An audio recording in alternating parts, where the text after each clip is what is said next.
Welcome back. You're still watching Network Africa on Channels Television. Now, things aren't looking too rosy for Egypt's first democratically elected president, Mohamed Morsi. An Egyptian court has upheld the death sentence imposed on the ousted ex-president over a mass jailbreak. The sentence was initially passed in May, but was confirmed after consultation with Egypt's highest religious figure, that's the Grand Mufti. The death sentences of 5 other leading members of the Muslim Brotherhood, including its supreme guide Mohammed Badia, were also upheld. The ex-president's supporters have described the sentence as ludicrous. For more on this development on the Mohamed Morsi trial, the Voice of America's Heather Murdoch joins us from Jordan. Heather, it's great to see you. Thank you for joining us on Network Africa. Thanks, Cynthia. Now, what more can you tell us about this unfortunate development? Well, in court today, Mohamed Morsi and Mohammed Badia and 4 other Muslim Brotherhood leaders, as well as 101 other people that were being tried in absentia, were all, their death sentences were all confirmed by the highest religious authorities in the country. The charges for Mohamed Morsi are about a jailbreak, a 2011 jailbreak that nobody disputes happened, but what they are charging him with is colluding with foreign militias like Hamas and Hezbollah to break Islamists out of that jail.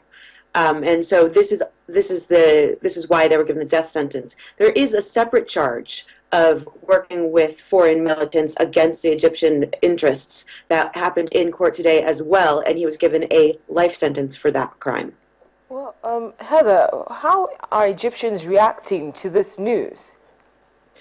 Well, if you go into people's homes, there's a really large variety of reactions. There are people that are completely polarized on both sides, people who are diehard supporters of the government and hate Mohamed Morsi and think he's a traitor and a criminal and a murderer. And then there are people that really support him, or even if they don't support him, are against him being tried as an elected president, and believe the trial is political. One thing that is keeping a lot of people quiet, besides the political sensitivity of it, is a conversation about who Mr. Morsi is and who he was as a president. Some of the people that don't like his trial and don't like the fact that he is being sentenced to death also didn't like him as a president. They said he brought Egypt back socially, politically, economically, and he was basically just a really bad guy, is what they'll say. But now, Heather, I'd like to ask if the former president can still appeal this sentence. Yes, he can appeal, but because of today's court hearing, it seems that the government and the highest religious authorities, and also a lot of the public, are unified and of one mind in this issue. So it seems unlikely that an appeal would be successful. Well, finally, Heather, you know, we understand that there are people who support this decision and oppose it in Egypt, but we've seen more of opposition coming from the international community. Based on what you've been following this case, so how do you think that this development will affect the way in which the Egyptian legal system is perceived? Well, I think right now the Egyptian legal system is perceived as being highly political.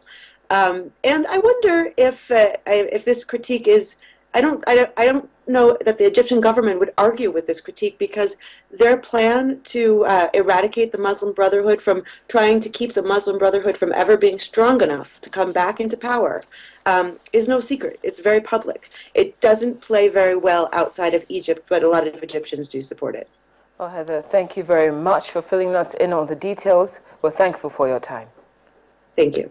The Voice of America's Heather Murdoch reporting live from Jordan.